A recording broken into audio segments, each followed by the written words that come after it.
Number 15, the unreliable memory eraser. Ever seen a movie where someone gets hit on the head and voila, they forget everything? It's like a bad reboot button for the human brain. In reality, your brain's memory eraser isn't nearly as sleek or functional as Hollywood would like you to think. Sure, traumatic events can trigger memory suppression, but it's not a neat little file deletion. Instead, your brain just shreds the memory into fragments, leaving you with disjointed bits and pieces, and maybe an overwhelming feeling of dread without knowing why. Imagine trying to delete an email and instead sending your inbox into a blender. That's your brain's approach to trauma. Protective, yes, but absolutely messy. The disturbing truth? Your brain might try to protect you by making you forget, but all it really does is keep you stuck in a weird, confusing mental fog. Number 14, the phantom limb orchestra. Losing a limb is tragic enough, but then your brain decides to keep sending you phantom pain signals, like some cruel encore performance by your missing body part. This is phantom limb sensation, where after amputation, your brain still thinks your arm or leg is there, causing everything from painful cramps to that all-too-real itch you can't scratch. Your brain's neural pathways, still expecting feedback from your lost limb, misfire and create these intense sensations. It's like the brain is stuck on loop, trying to play a song it's missing half the instruments for. The disturbing truth? Even after your limb is gone, your brain can't quite accept it, so it keeps haunting you with a non-existent orchestra of pain and discomfort. Number 13, the brain's reset. During seizures. When someone has a seizure, it's like their brain's entire electrical grid goes haywire. Normally, your brain cells fire in a neat, controlled symphony. But during a seizure, it's like every switch in your brain flips randomly, causing chaotic electrical storms. This can result in temporary memory loss, muscle control loss, and even a complete shutdown of normal functions. The brain needs to reset after a seizure, much like a computer crashing and rebooting. The disturbing truth? During a seizure, your brain decides to throw an electrical tantrum, and when it's done, it takes a while to pull itself back together. You're left disoriented and confused as your brain catches up with the rest of your body. Number 12, locked-in syndrome. Imagine being completely awake and aware, but unable to move or speak, trapped inside your own body, unable to communicate. Welcome to the nightmare of locked-in syndrome, where the brain's off switch for voluntary movement malfunctions. Your brain is fully conscious, but the signals that tell your muscles to move are cut off. This often results from brainstem damage, which leaves a person entirely aware but completely paralyzed, except maybe for their eyes. It's like being stuck in a body you can't control, watching the world go by, but not being able to participate. The disturbing truth? You're fully yourself, just completely locked inside your own body, a prisoner of your own mind. This is the ultimate nightmare where your brain is alive and functioning, but your body can't cooperate. Number 11, the brain's volume knob for pain. Ever stub your toe and feel like you're about to die from the pain? But then imagine your brain's volume knob for pain being turned up for no reason at all. Your brain can modulate pain levels, turning them down with its built-in pharmacy of natural painkillers when needed. In extreme situations, such as intense exercise or injury, your brain can block pain signals entirely. But here's the twist. Sometimes the brain gets stuck on maximum pain, even when there's no real damage. Conditions like fibromyalgia or neuropathic pain are the result of your brain's pain system getting seriously messed up, amplifying every sensation to unbearable levels. The disturbing truth? Your brain's pain regulator can be faulty, either numbing essential warning signals or making you feel like you're living in constant, torturous agony. Number 10, the vanishing self. Depersonalization, derealization. Ever looked at your own hands and thought, wait, those aren't my hands? Or stepped into your own living room and felt like you were watching a movie about someone else's life? This is the unnerving experience of depersonalization and derealization. It's not psychosis, but your brain's way of hitting the pause button on reality when it's under extreme stress.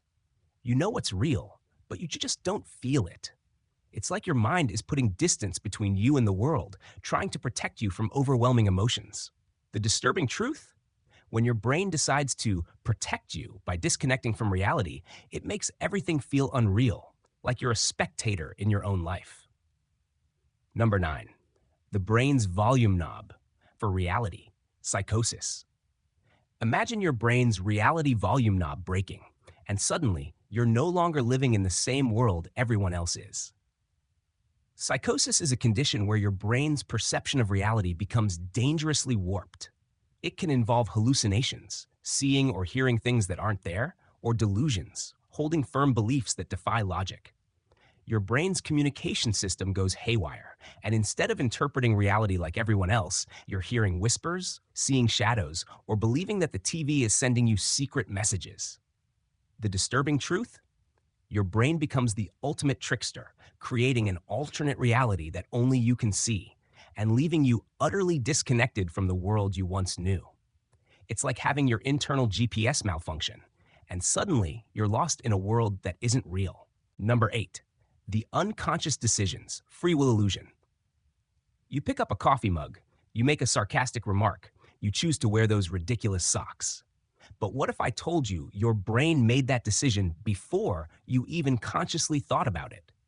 Neuroscientists have proven that your brain starts preparing for an action several seconds before you're even aware of it. It's like your brain is the director, and you're just the actor reading your lines after they've already been scripted. This doesn't mean you're a puppet, but it suggests that much of what we think is free will may actually be the culmination of unconscious brain processes, environmental triggers, and old habits. The disturbing truth? The you think is in charge might just be narrating events after the fact, playing catch-up to decisions your brain already made for you. Number 7, the constant rewriting of memories. You remember your childhood birthday party, the time you went on that roller coaster, or the day you ate an entire pizza by yourself, right? Well, brace yourself. Every time you recall a memory, your brain doesn't just pull it up like an old file, it reconstructs it. This means new experiences, current emotions, or even just telling the same story over and over can subtly alter the memory itself. It's like your brain is editing its own Wikipedia page, changing details based on the newest narrative. The disturbing truth? Your memories are constantly being edited without you knowing, making your recollections less reliable than you think. That story you tell about your epic vacation? It may be a mix of reality and imagination without you ever realizing it. Number 6, the brain's volume knob for consciousness, anesthesia. When you go under anesthesia, you're told you'll just drift off. But what really happens is much more complex and terrifying. Anesthesia doesn't just make you sleep, it shuts down large areas of your brain responsible for awareness and memory. Imagine the brain as a city, and anesthesia dims the lights in most of the city while some parts may still flicker. The disturbing truth? Your consciousness can be completely switched off, and your very sense of self can be temporarily erased. It's like your brain being in hibernation. The essence of you can be powered down and, hopefully, brought back online. How easily your entire awareness can be flipped off is both a marvel and a chilling reminder of how fragile consciousness really is. Number 5, the blurry line of brain death.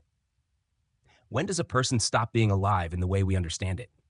This isn't a philosophical question. It's a real medical dilemma.